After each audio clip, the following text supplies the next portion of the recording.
hold down toggle and tamper together, then connect the power up while you're holding the two buttons down.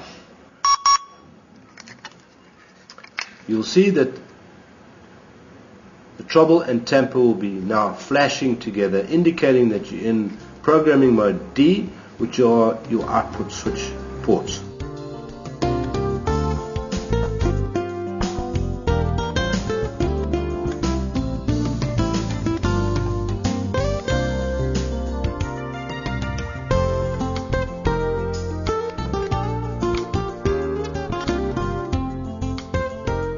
These 5 little lights will represent the 5 programming switches which every RoboGuard HQ has.